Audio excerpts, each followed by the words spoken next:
Our speaker today is Christina Roach, and she is an attorney with the Salt Lake City office of Dorsey Whitney, and she represents large corporations doing mergers and acquisitions and private equity funds on potential investments. In her spare time, Christina likes to hike, ski, and play softball. She is from Spanish Fork, Utah, attended BYU for undergrad and the University of Virginia School of Law. Christina served 2 years on the advisory board for Cal, and for 3 years ran a blog on career advice, which leads into today's presentation, The Look, Walk, and Talk of Being a Professional. Thank you, and let's give a hand for Christina.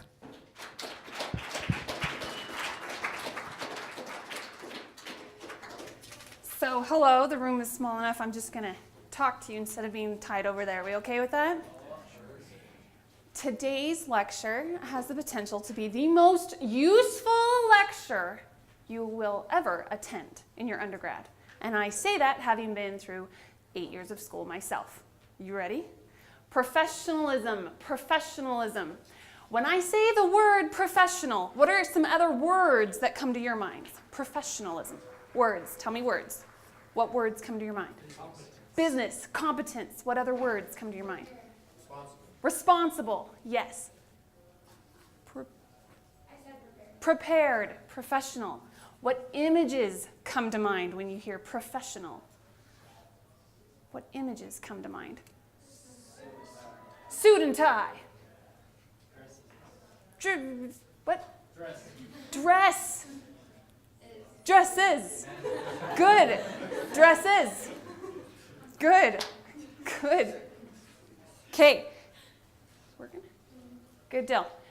As we talk about professional, that term gets used in a lot of different contexts. The context we're going to use is referring to someone who's competent, someone who's capable, someone who's sophisticated, intelligent.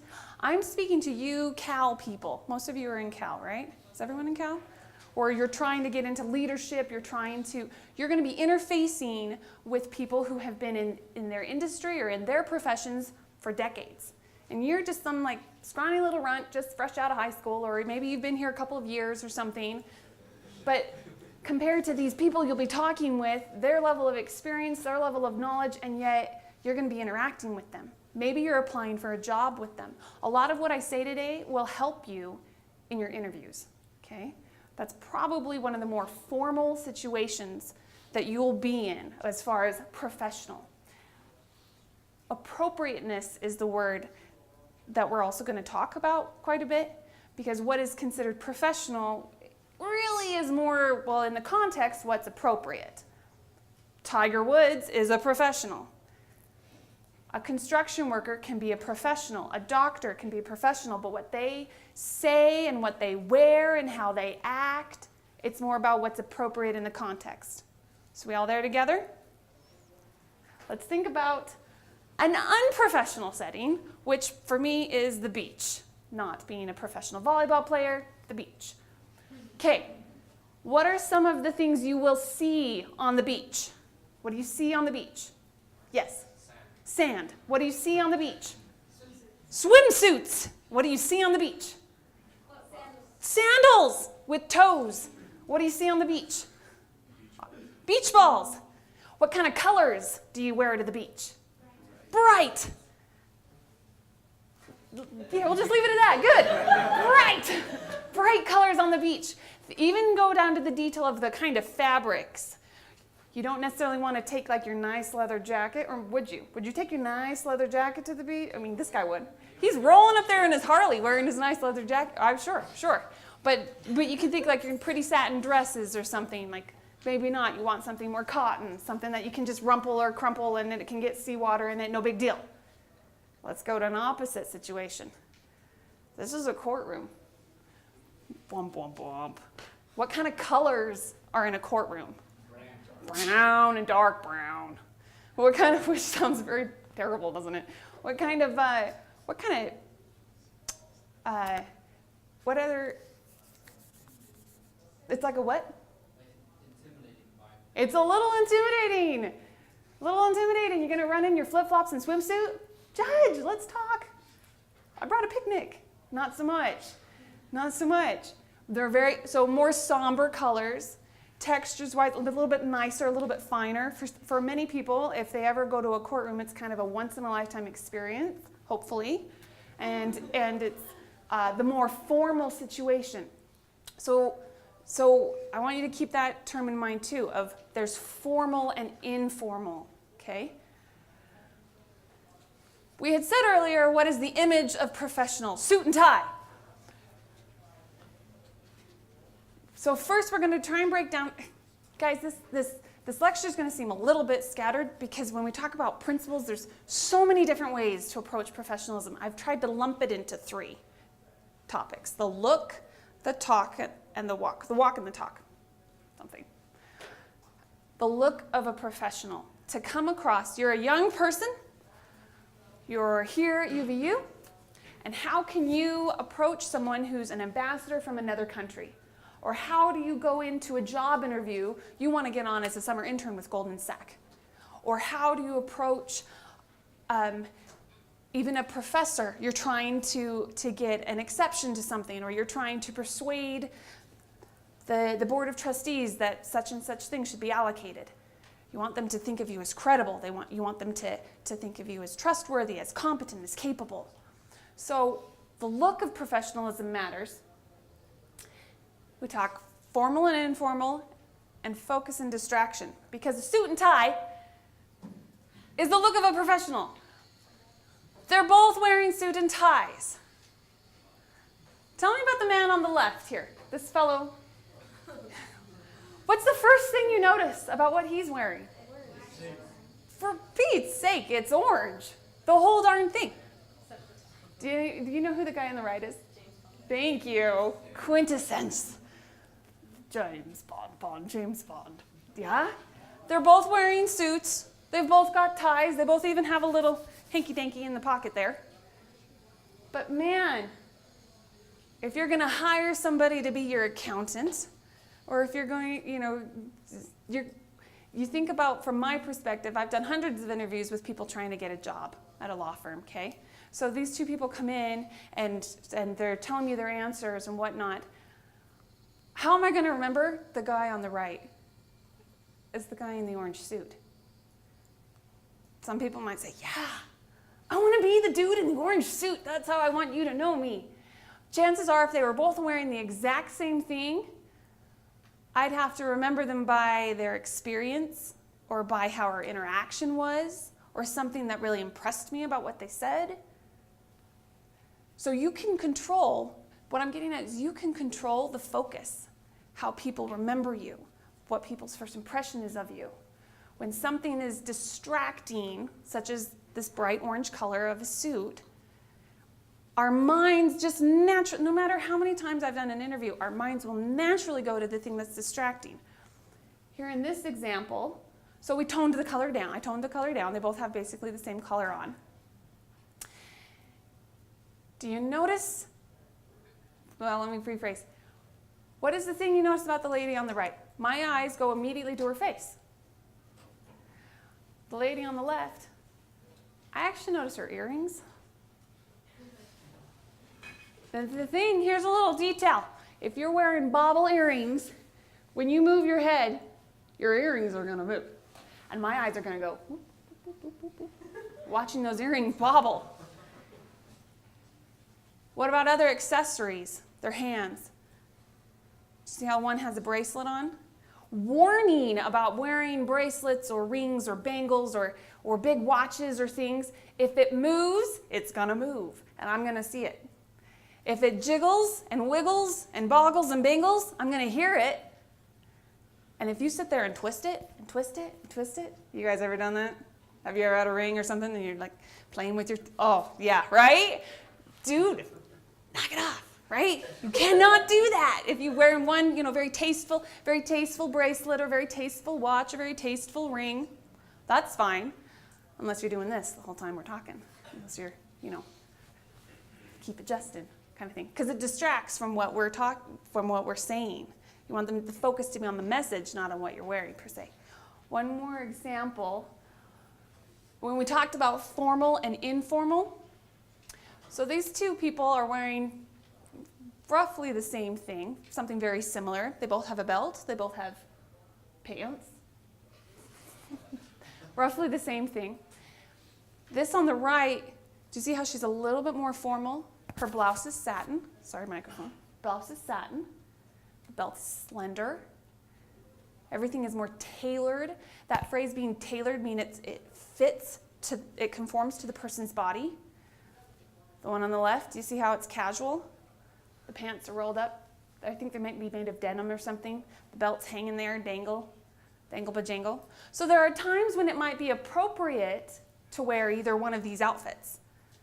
But when you're preparing to go into a more formal situation, I want you to look in the mirror, yeah? Before you go out, because you smell your breath, you check that everything's in place. I want you to think, where did my eyes go first? Do they go to my dangle-bangle earrings? Do they go straight to my eyes? Am I wearing something very bright or distracting or that I'm going to have to be tugging on the whole time? Or is it going to be okay? So that's some of the look, and I feel like I've just been spewing at you. Do you have any specific questions? I haven't talked about hair. I haven't talked about makeup. I haven't talked about shoes. Do you want to know about any of that? Yeah. Shoes, yeah, like heel length and colors. Okay, so for a more formal situation, to look professional and appropriate, come here, Amanda. When you look at me and Amanda, can you see us? Your eyes don't go to our feet. They're going to come up here. They're going to come right here. Smile with me, smile. They're going to come up here. Because our shoes are both neutral colored, nude colored. Could I have worn, I'm wearing a navy suit, could I have worn navy heels? Absolutely. Thank you, Amanda. Thank you, Amanda. Now, I shouldn't pick on somebody for their shoe color, right? But if I was up here in bright pink heels that were 6 inches tall with a 2-inch platform on the front, and yes, I do own those shoes, where would your eyes go? On my shoes. As far as heel height, I recommend 1 to 2.5 inches. If anything, these are 2.5. If anything above 2.5, you start to teeter a little bit, and it gets a little bit more difficult to walk fast. And people in flat shoes walk fast, and you have to keep up, and it gets a little bit trickier. Also closed toe for shoes. And you might think, well, that's duh. But if you're wearing your Birkenstocks, everybody's wearing Birkenstocks, or your flip-flops, or even a peekaboo toe on a heel, then it's like, ooh, there's toes there, you know. I'm looking at those toes. Are they painted? Is there a little toe ring? Is there a little heart on it because it's cute? Like, you don't want anything distracting. Where the focus is, you certainly don't want the focus on your feet. You want it on your face. Good question. Anything else you want to know about before we move on? Yeah? What about like hairstyles and facial hair? What about hairstyles and facial hair? Can we go back to... So the thing is, could Mr. Bond be wearing a beard and be considered a professional? And I would say yes. What is it? Because you could be wearing a suit and have it not be so pressed. You could be wearing a shirt and tie. It could be loose or baggy or wrinkled. And the difference is someone who's professional in the context that we're talking about, it's attention to detail. There's little bits of refinement. So the beard is trimmed, right? And collected, hair's combed. That was something else about these two gals. We got this like loosey-goosey hair going on over here, or especially her, right? I woke up like this. You don't necessarily want your future boss thinking, she woke up like that. Like, right? You want it. So it's because what it subliminally tells me as an employer or as another professional engaging in conversation with you, because if you can take care of your hair, your eyebrows, your beard or other facial hair, if it's all trim and neat and tidy, and you've got that kind of attention to detail, when I give you a document or a project or a task or something, I'm going to have a little bit more confidence just from the get-go that you're going to pay attention to those details, that you're going to have the formatting correctly, that you notice those things. Does that answer your question? Good deal. Yeah. What about like lipsticks? And what about lipsticks? Ooh, okay. So Here's the deal. If you're going to wear makeup, now this is for a formal professional setting. Having a blank face is noticeable. Having a little bit of makeup is not as noticeable. Having a lot of makeup is noticeable, is distracting. If I'm up here, think of me, if I'm up here with like wings, you know, that like dark eyeliner where they do the wings things on the side, or if I've got my fake la-la lashes, or they have make little gems on the end of them.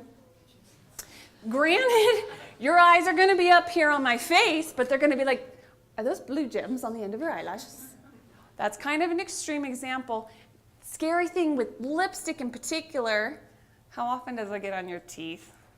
If it's red, right? Oh, and I love to wear red lipstick. But man, that stuff gets on your teeth, and then the person talking to you is like looking at your teeth the whole time, going, do I tell her that she needs to do one of these things? So to have a very neutral base, perhaps a little eyeshadow or a charcoal, a navy, or a brown eyeliner. Avoid black for day wear. And a little mascara and a neutral color of lipstick. Having one of these, you ever had your hair go across your lipstick and then it smears across your face so you have this like, no? Or it gets stuck there and all day long you're kind of pulling it out. If I go in to report to my boss and I'm like pulling my hair out of my mouth, you know, he doesn't have that issue or she doesn't have that issue. And she's watching me have this issue and going, can we talk about work? Can we get to work? You know, would you manage your wardrobe thing? You don't want it to be distracting. So, neutral. Yeah? Any other questions? One over here. Ties. What about ties? So, good point. Can you be a professional and not wear a tie? Sure. Are there situations where it's more formal and appropriate to wear a tie? Absolutely. Same with color of shoes. I kind of think about ties like I think about shoes. Could you wear a bow tie? Potentially. But is it maybe more noticeable or distracting if it's a bow tie versus just a tie? You have to read the situation a bit. What color is the tie? Well, what color are my shoes? So blues are good. Stripes are good. Some paisleys kind of thing. The sort of business thing that like no one's necessarily going to comment on. We're talking for interviews, right? Once you're working there, you've established a reputation, you get a little bit more leeway. But trying to make a good first impression, subtle is better. This is tie right here, great. This tie right here, great. Yes?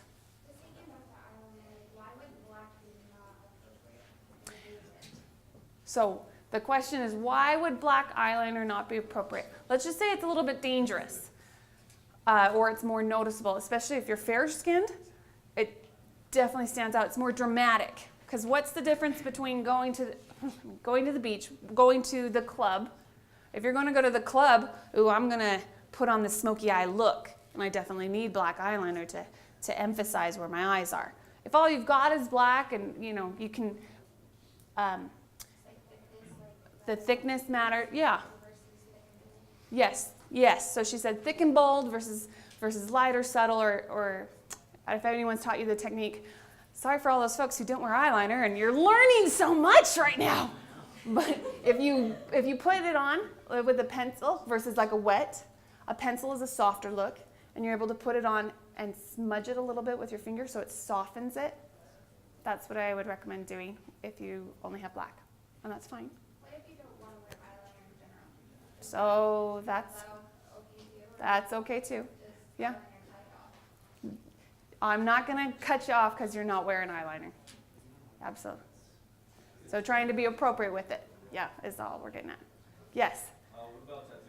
And what about tattoos? What about that? You thinking of like getting one for the interview? No, your boss's name? I heart Vivint, you know, like, and put it on your forehead, like, meh.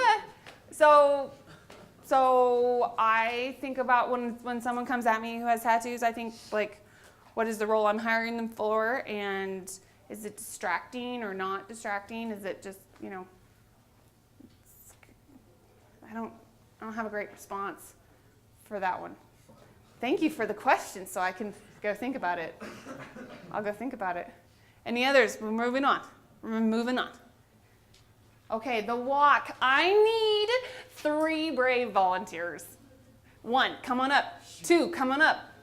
3, come on. Oh, I need you to stand up here. You stand up here and do the thing with your left feet that you do, that I tell you not to do. This one. Okay, stand on up here, stand on up here. All right, these fine volunteers and imposed volunteers, yes?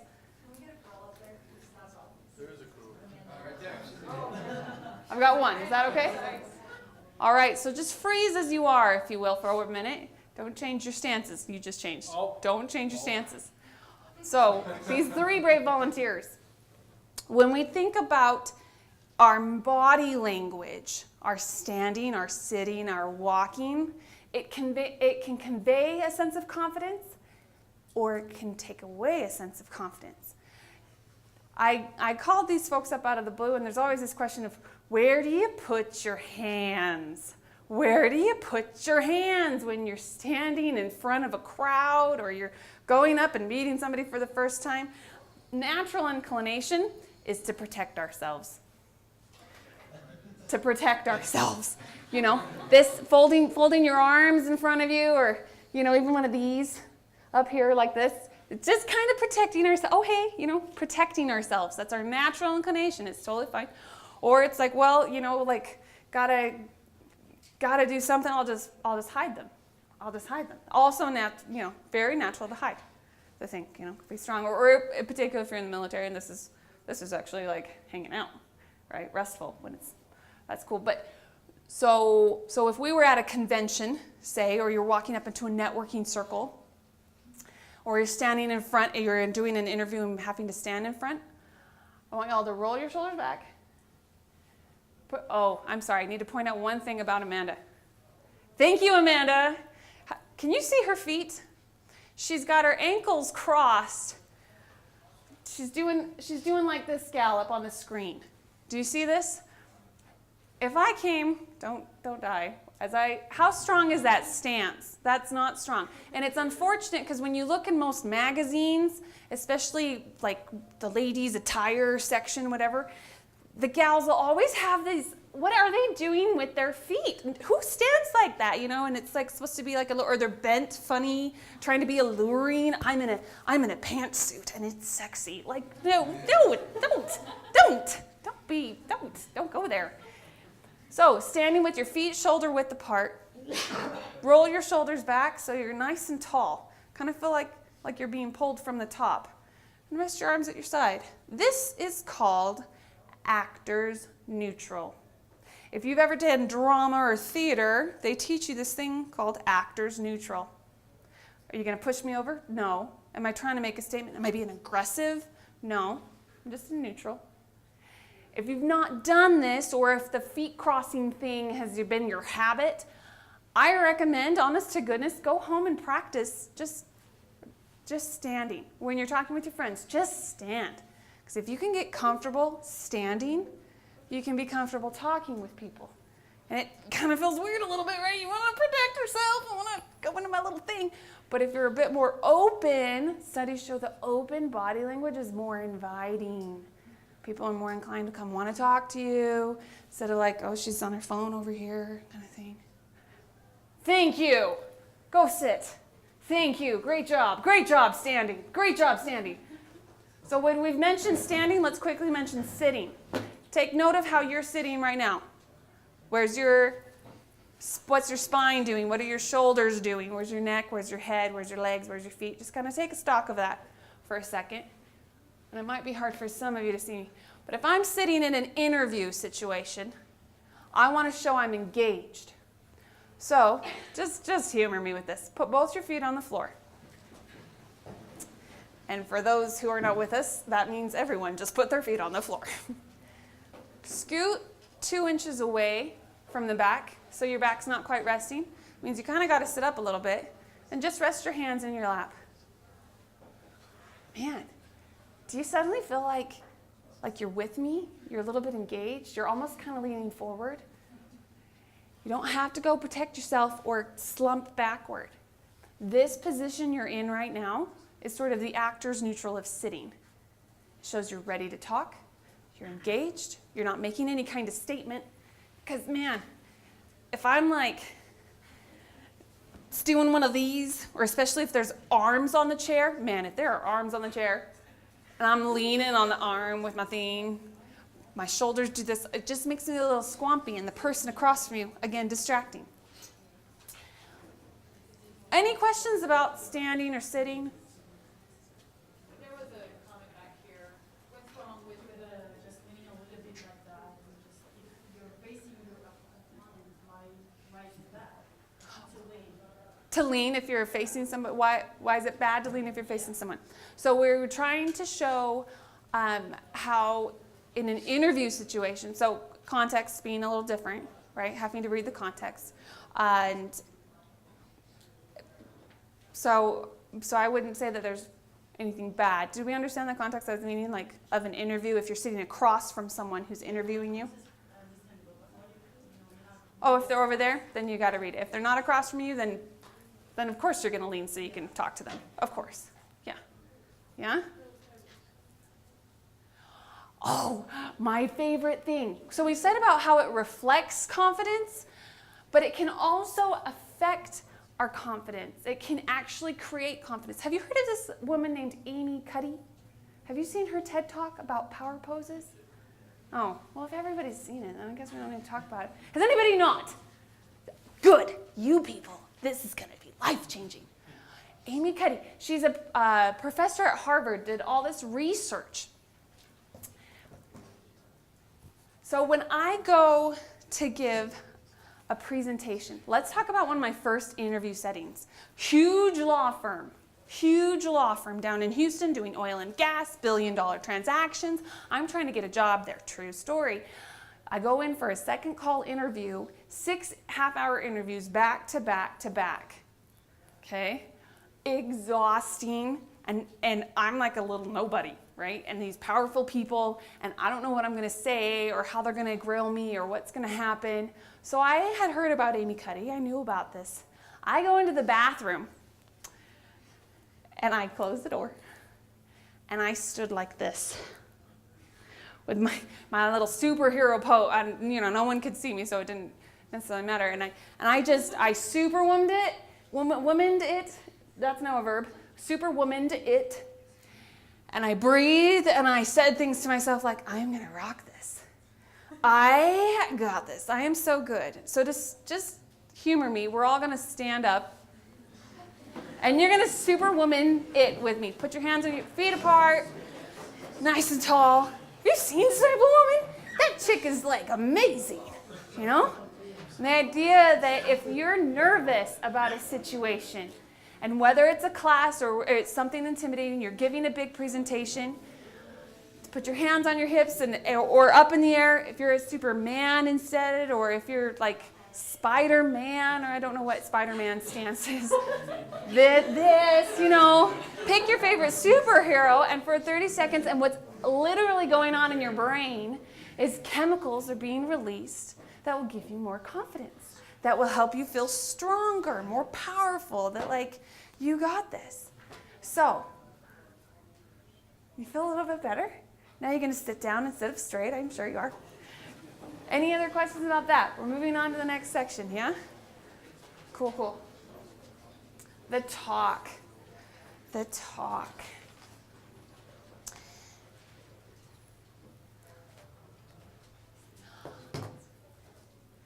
There are certain expectations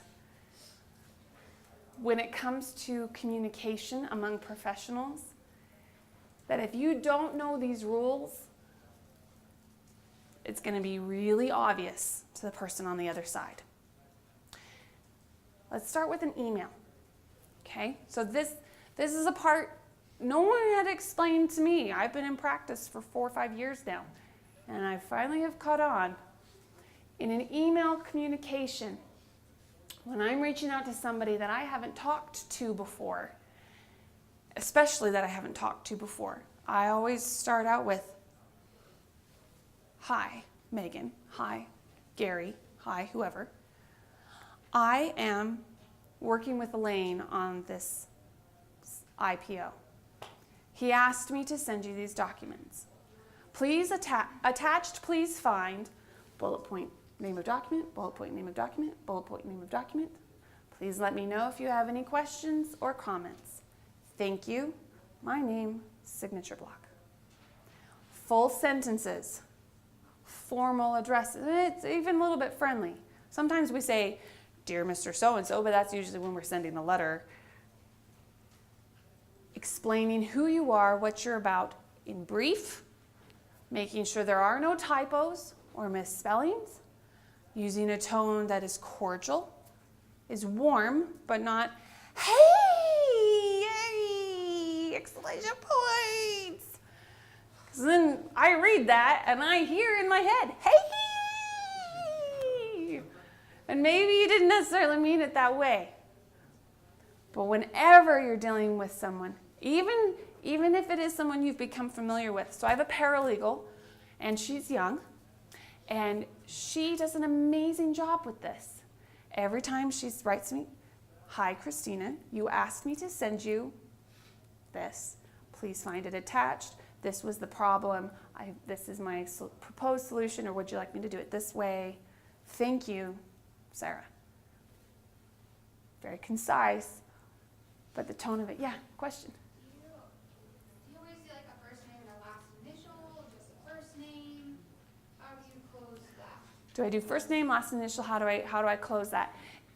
So granted, so I have a signature block, a formal signature block that has my company's logo and address all in it. So I type, thanks, Christina, and I put my signature block that has my full name. But so when I was using a Gmail account and doesn't have a signature block, and I'm writing to someone, I would close with my full name the first time. Then I'm reaching out to someone. I'm interested in your field of law. I would like to come and ask you about how, certain questions or things. Please let me know if this time would be convenient for you. Thank you, Christina Roach. And then they respond back, and I respond back to them, and then I just use my first name. Yeah? Good question. Other questions about email? Okay. Person to person. There are certain words that take up a lot of space in our vocabulary.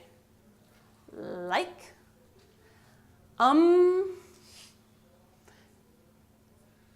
so yeah, I mean, which is like one word, right? So yeah, I mean, or I'm like,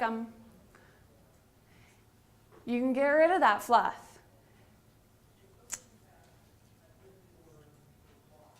What was the other? Oh, in dealing with, whether it's your peers or your so-called superiors, so whether you're someone who is your boss or your supervisor or your professor, always, always, always, always, always, always, always use a tone of respect to them and a tone of deference to them. You will be liked a lot more if you don't try to come off as the smartest person in the room. Because I can tell you what, you're not, and neither am I. Questions on that? Next slide. Next slide. Okay, I loved this photo. He's listening to his iPod, just so you know.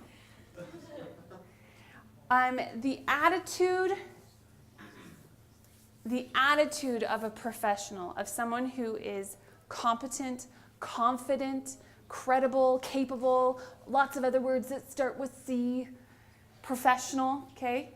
I've written down these three groupings.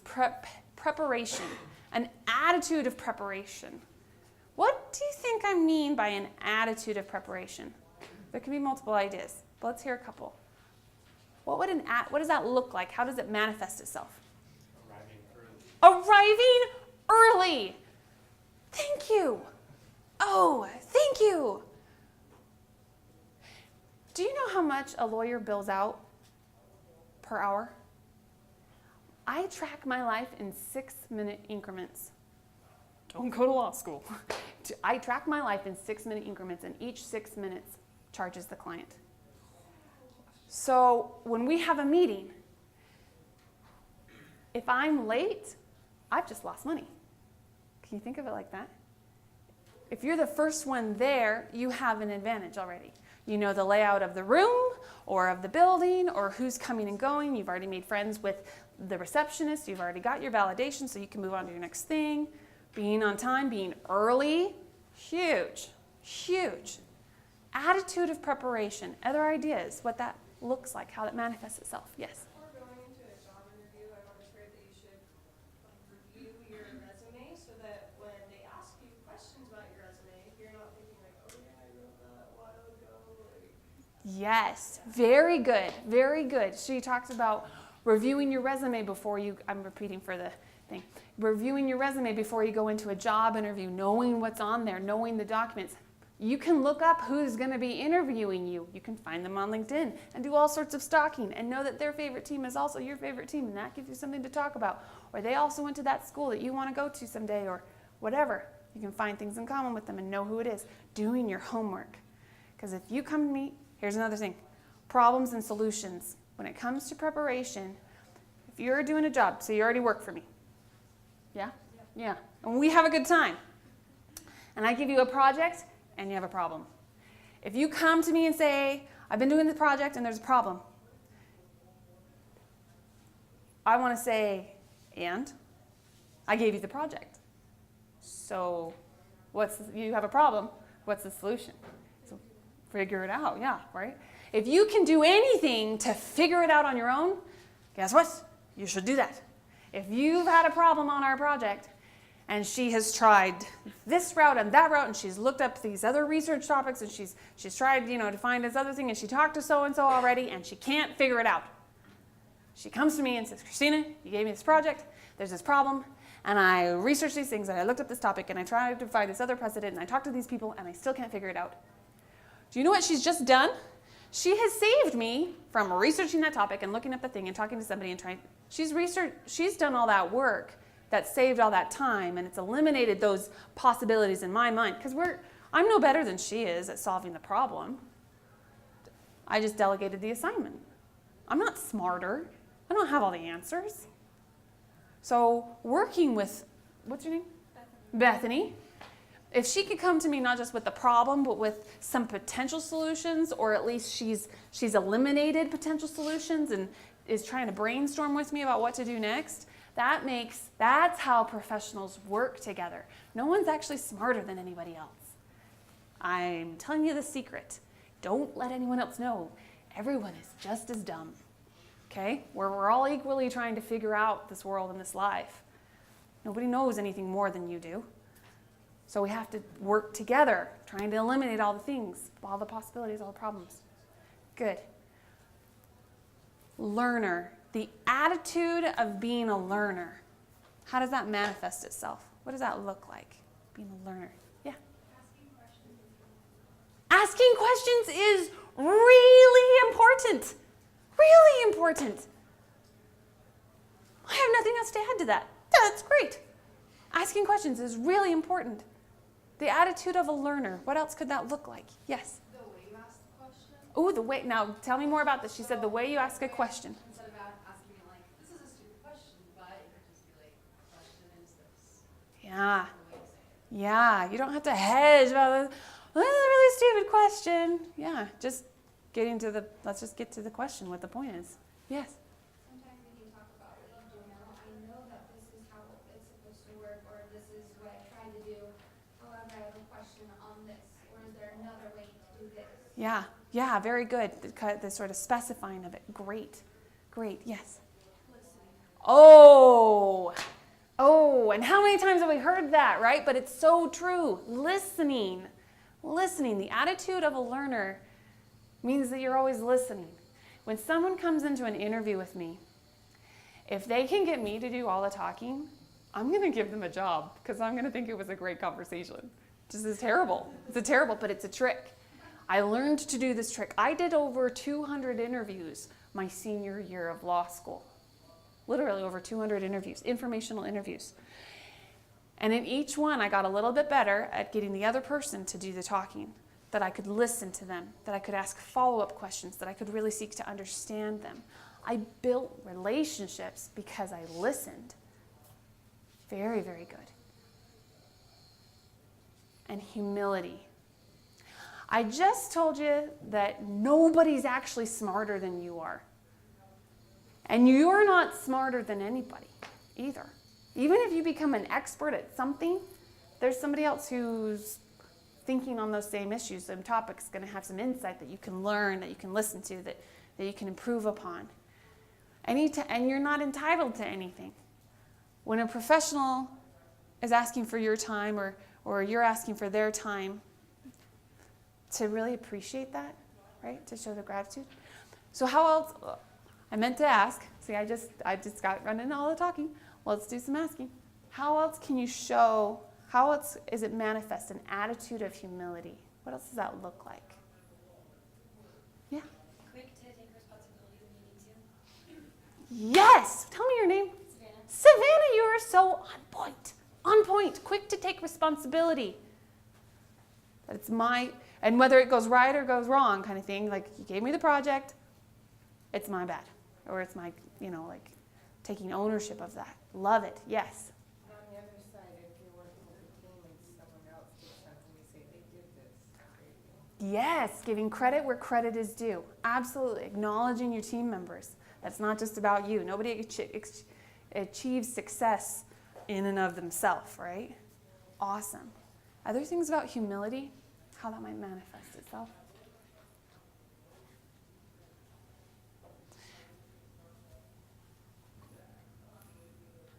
So a quick little review. I want to hear from you. What are some, as we've talked today, what are some of the insights, new ideas you've had as we've talked through? Let's start with the look of a professional. What's something that you've learned today about the look of a professional? Yes. It's not like just chance. You really can take a time to prepare so that it's not necessarily something that makes it, but it definitely can break it. It definitely can break vice versa. That out of 100 candidates, you were distracted. That's what in that point. So Very good. Tell anybody about your experience. Very good. Very good. Thank you. Yes. I came here with the expectation that you were going to tell us, okay, girls, you have to have your hair this way, you can't have it this way, you have to make sure that your skirt's this length, or, I was expecting like a checklist of ways that you can look professional. And instead, you gave us a lot of flexibility within the lines of professionalism, so I really appreciate it. Good. Good. And there was a comment here? Yeah? No? Later? You forgot it? Come back to it. And somebody just raised their hand. Yes? Definitely with the look, the details matter. Pay attention to the details. The details matter. Yes. You have the control of the focus. You have the control of the focus. Yeah. Yeah. Goes back to kind of what you're saying. And yes. Sometimes just like if you how you make it in the sense of like your attitude and if you feel confident or not, like you can do tricks for yourself, like your power stances and Yes. set you up for it. And I feel like that's a hard practice for anyone to do. I'm gonna go get myself to walk in a stall and practice this pose, and I'm gonna go like that's a hard practice to do. But I think if you can get in the habit of it, then it benefits you because like our psychology is a lot deeper than we realize sometimes, and simple things can go a long way by just practicing that or believing that this is gonna work. Fabulous. Fabulous comment. And even Amy Cuddy says it's not fake it till you make it. It's fake it till you become it. That you actually will become more confident as you do those things. What about also in the walk? Anything else about in the walk section that you learned today? Talk about our stance and our sitting, body gestures. It's kind of fun anyway, right? Okay. And anything in the talk section, the attitude of professionalism that you learned. Yes? I really like the idea of getting the other person to talk on the podium because I feel like you kind of strike off at least 3 of your things if you're always talking about yourself and your accomplishments, and then half the time you kind of start fishing for yourself that I'm kind of running out of things to say about myself, and and if you're coming with the attitude like I want to know more about you, but like about your style of running this business, about your style of personalities, and seeing if I can match that, and then following up by saying, I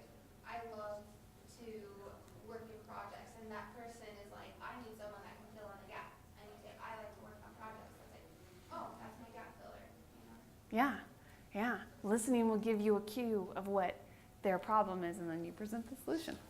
I'm here, right? Yeah. Fabulous. Any other thoughts or things? Yes. I like taking out like those simple words that you use as fillers. Like, Taking out the just, fillers. like, cutting to the chase and saying what you want to say, asking questions Yes. directly. Yes. Very good. Very good.